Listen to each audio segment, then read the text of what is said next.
Sexual exploitation in its many forms has become a reality in our everyday life. There's no denying that parents and children need to be equipped with the tools and resources that will help protect them from the harsh realities. But statements show that from next year, 2020, grade 4s will learn about masturbation in the new life orientation curriculum. Now, our topic for today will focus on sex education in schools. Ryan Smith is the founding member of Cause for Justice, a human rights and public interest organization, where he currently serves as the CEO and also the legal counselor. Ryan, what is comprehensive sexuality education? We've heard these words over the radio, over the news, in the headlines. If you can just define that for us. Yeah, so to answer your question, because this is a curricular drive on how to educate on sexuality in school settings, but also out of school settings, by a specific organization called UNESCO. And they've got some other partners, international agencies, including International Planned Parenthood Federation, the World Health Organization, and so on.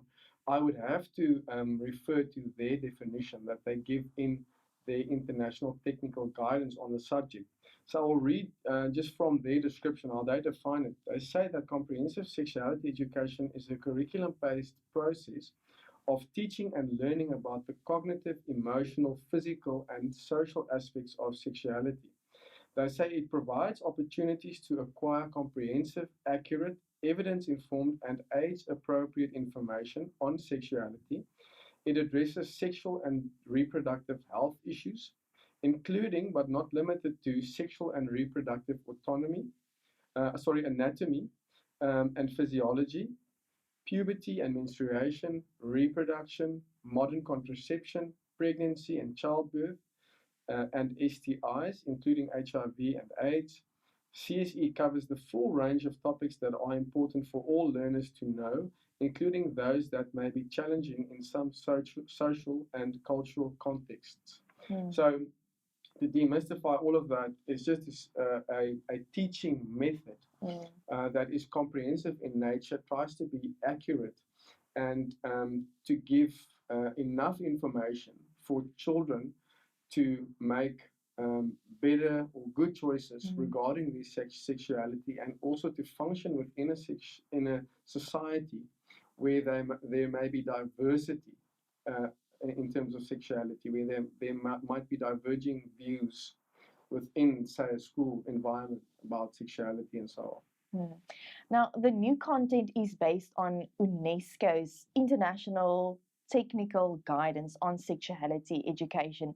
What can we expect from this content? You know, it's going to be published next year. Our children are going to learn directly from it. What are they going to be exposed to? Yeah, so I brought along some scripted lesson plans. It's only one half of the full scripted lesson plans. So the new content is packaged in the format of the scripted lesson plans, consisting of two parts. The one is the educator guide. The other part is the learner workbook. But so there is one each of these books for each school grade, going from grade R to grade 12, and this focus solely on sexuality education in life orientation. So this is the nature of the new content. This is what it basically entails. Then you ask what can be expected. So looking at UNESCO's International Technical Guidance on Sexuality Education, we know that the South African Department of Basic Education, they've confirmed that they've based these scripted lesson plans on the guidance given by UNESCO. They also say that they've tried to cater for different contexts, social contexts in South Africa, not just doing a copy and paste job. So it's not exactly what you would find in the international technical guidance. But looking at the guidance and having had a look at what is in the scripted lesson plans for educators, what we do see is that there is a focus when there is talk and discussions around sexuality on sexual autonomy, the fact that, you know, a person has certain sexual rights. They talk about sexual rights as a concept. And the focus is, although there is a focus on sexual health, it is not solely on sexual health. Because this is the focus of UNESCO's guidance, the United Nations General Assembly actually rejected UNESCO's description and understanding of sexuality education. They say that the focus should not be on the sexual autonomy of the child. The focus should be on the sexual health of the child. So we know that on the highest level in the international community, they don't agree with the general approach. So I've already said we get terminology, things like sexual rights.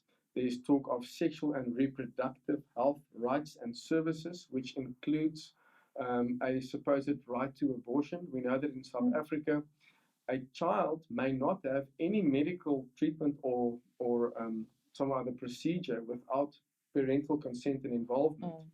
But when it comes to abortion, any child may have an abortion from the age of 12 without their parents knowing about it. Sure. So these are the kinds of concerning things, because this is what children will be taught.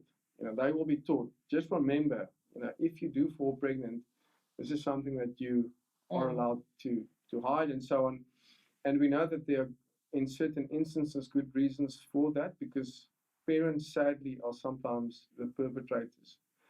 Who actually are the causes of pregnancies and so on. Some of the other things that we know is that they downplay the idea of sexually transmitted diseases, things like HIV, AIDS, tuberculosis, and those kind of things that are transmitted.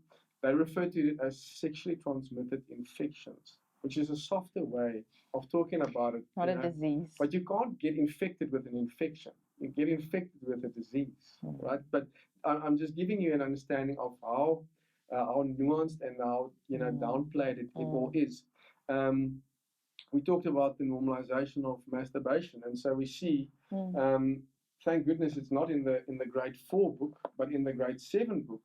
There is a specific section on masturbation, talking about masturbation is normal, and the normalization basically of it. And depending on what your family values are, you may not necessarily agree with that statement. Although masturbation may be normative based on a statistical view of whether children actually do masturbate or not from the age of grade 7, you're around 14, 15 years old. The question whether it's normal and a good thing for you looking at your life where you will be sexually active with a life partner one day and everything that goes with that, those kind of things are not addressed. It's just the bland comment that it's normal. We also see in the grade 9 book the part about the condom demonstration, which is an 11-step process that they explain in very a lot of detail. Exactly, you start with this, you end with this, and very graphic, probably also.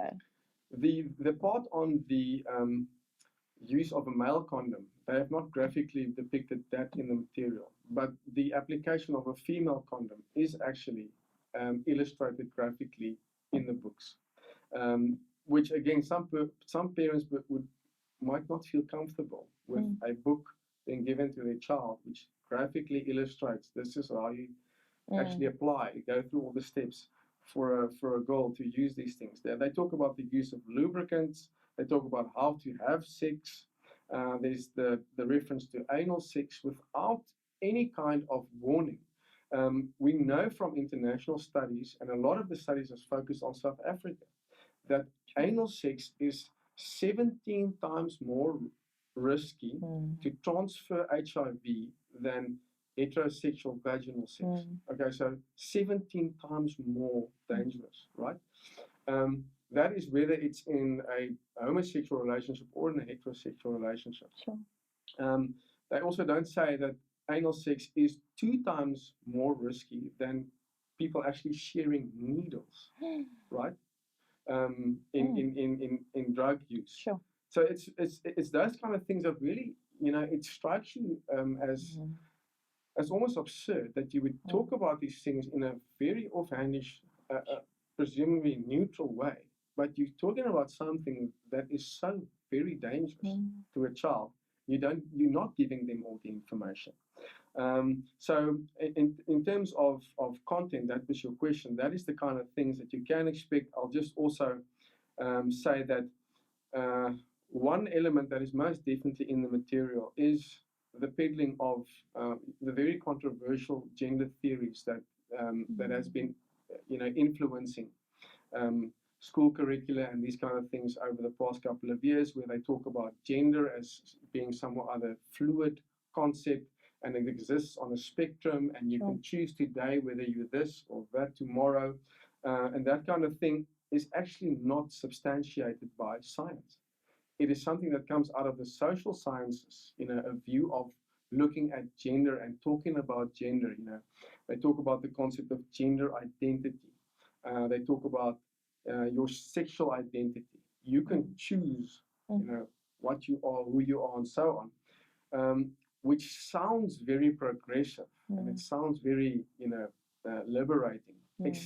Except that's not reality.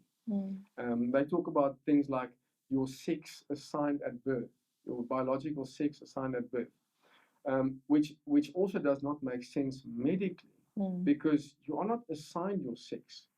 Your biological sex is an innate, inherent part of who you are as a person. At the moment of conception, in the DNA of that child, you will find a chromosome that will say this is an XX or an XY. It's either a male child or a female child. I mean, it's not assigned. It is who you are. It is ingrained in your DNA. You can't get more fundamental to your identity than that. So these kind of things, gender expression and so on, will be very concerning to a lot of parents, and it's concerning to us as an organization for the basic reason that once you move away from a solid footing, something that is objectively verifiable, like biological sex, and you start dealing with social constructs like gender identity, gender expression, in a very progressive way, and culture, trying to be culturally sensitive about it. But there is no science, nothing objective underlying it. It's a dangerous place to move towards, to base school policy, to base education on things that are, dependent on a child's emotion today or tomorrow. For example, we also know that when it comes to school policies that is in development at the moment about gender diversity and so on, you get also these references to gender identity and gender expression and so on. But nowhere does it say that someone who rejects their biological sex, right? Someone who says, for example, I feel like a boy inside of a girl's body, or the other way around. It doesn't state there that if you have someone who consistently claims that, that person suffers from a medical condition called gender dysphoria, for which there is a treatment regime. This is part of the World Health Organization's ICD classification of diseases, right? That is somehow not relevant to the point, but we would argue that is very very relevant, because take an easy example. If someone was to be diagnosed with cancer, it would not be in that person's best interest to not tell them. You should tell the person that you actually have cancer, and that can actually lead to treatment being prescribed and the person deciding whether they want to undergo the treatment. But to just say, you've got this issue, but we're not going to say anything about it. You are just actually completely fine. That is not in the best interest of a child.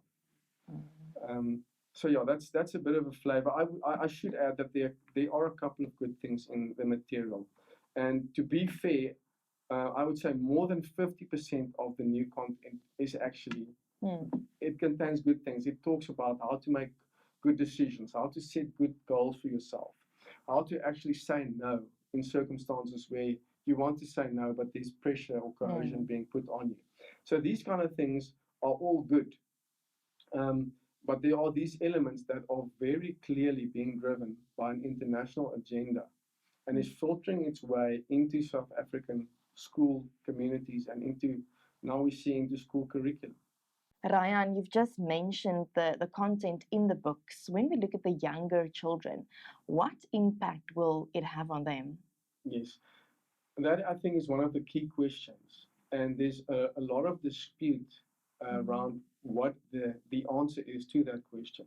So we know that there has been impact studies done as UNESCO has started implementing their curriculum that's developed from the international guidance on sexuality education. They've done impact studies, and they've had others come and do impact studies on, how is it received? Does it actually change the behavior of children, and so on? And what they have reported is that there is positive impact. It actually leads to a decrease in the transmission of sexually transmitted diseases. It leads to a later debut in terms of first sexual initiation. It leads to more consistent use of condoms, and a couple of other, say, ways to determine whether it's actually good or positive. But then, quite recently, an independent research institute took the ground data of UNESCO, and they went and reviewed it for themselves against a model that tests whether the curriculum is actually effective at achieving the goals it sets for itself. And what these researchers found is that in almost no cases were there any instances of a positive impact. They could find 3 instances where the delivery of the content or the curriculum in a school-based environment actually led to some other positive impact. That there was a reduction in STIs, there was more consistent use of condoms, there was a reduction in learner pregnancies, for example.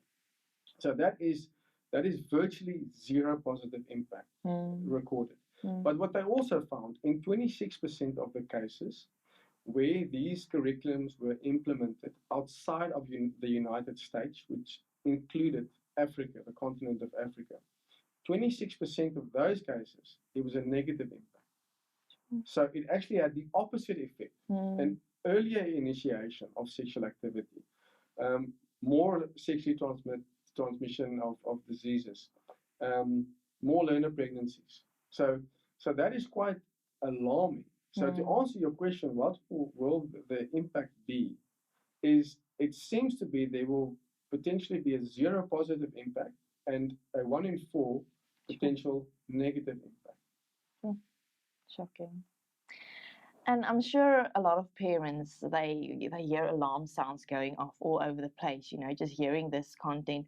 How can parents get involved to raise their concerns and really make sure that their voices get heard in this case? Yeah. So one of the things we've done, when this story broke, there was a story that broke in May of this year about the new sex ed lessons, which would focus on masturbation and so on, which we know is in the material. At least it's not at grade 4 level.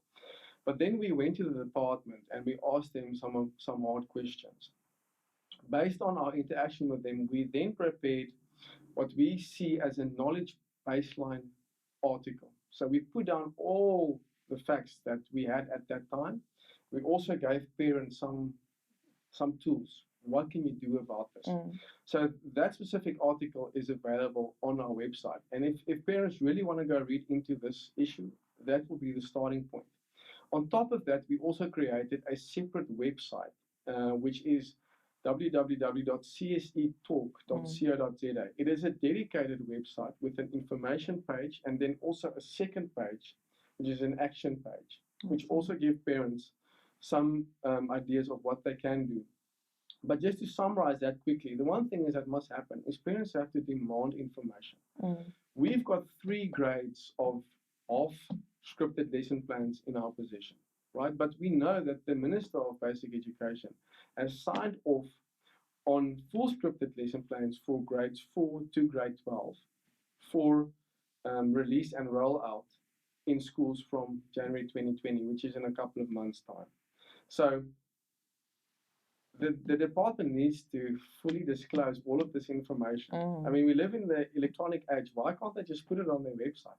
I mean, it boggles the mind. But how can parents make an informed decision about how to respond to this new content if they cannot see it? I mean, that to me is the the, the, the biggest issue right here. Then parents should also demand to be consulted about whether they want their school to implement the new content. Because what at the moment is happening, the department is doing sensitivity training with parents, to make the introduction of the material more acceptable to them. But they're not being asked the question, do you actually want this? Sure. That's not the question being asked. So the kind of consultation and participation is happening is to get parents to the point where they will go along with this, right? That doesn't sound very, very good. Then I would also say that parents need to demand that they be allowed to contribute to the content or change the content. We've made a proposal to the department to say, if you then do not want to let parents opt out of sexuality education at all, what you at least should offer them is an opportunity to look at the material, those lessons or contents that they feel uncomfortable with a third party like a teacher relaying to their child, that they can teach those parts at home. They can fulfill a moderating function as the parent of the child, go into the material, teach it in a way that is consistent with the family's values, but the child then still gets the information, but in a way that actually to the parents is acceptable. So that is one of the examples we've made. Then parents also have to demand that their rights as parents, who are chiefly responsible for their children's education, will be respected. They will actually, that they be allowed to teach the curriculum at home, that they can teach an alternative curriculum, that they can choose not to teach certain parts of it or replace it with other parts that they feel comfortable with. The one thing that we are not suggesting is that parents don't do any form of sexuality education with their children. That we've come to the point where that is the one option that is not available anymore. That is not on the table. The only alternatives here are to do something as a replacement of the state curriculum. And then we say, from a proactive point of view, if there are in South Africa curriculum developers of sexuality education curricula, they should be doing their job to develop these alternative curriculums and taking it to communities, taking it to individual schools, taking it to the 9 provinces, so that the provinces can make up their mind, do they want to go with the national curriculum or do they want to go with an alternative? We're also saying to parents, they have to educate their children. You cannot hide behind the bush on this thing, because children are bombarded with this information anyway. And if you don't give them a framework for how to make sense of it, how to engage with it, you are really doing a disservice to your child. So these are the kinds of proactive things as well that we are encouraging parents. And I know that there have been marches in Pretoria, and I've it on good authority that there will also be a march in the Cape Town region. I think it will be at the end of November, something like the last Saturday in November of 2019. So that's something the parents must look out for. If you do want to take part in something that is peaceful in nature, but you are still, voicing your concerns in a real, tangible way. Now, Cause for Justice aims to protect and promote the constitutional rights and freedom of each member of society. For more information on sex education in schools, we want to encourage you to visit www.csetalk.co.za.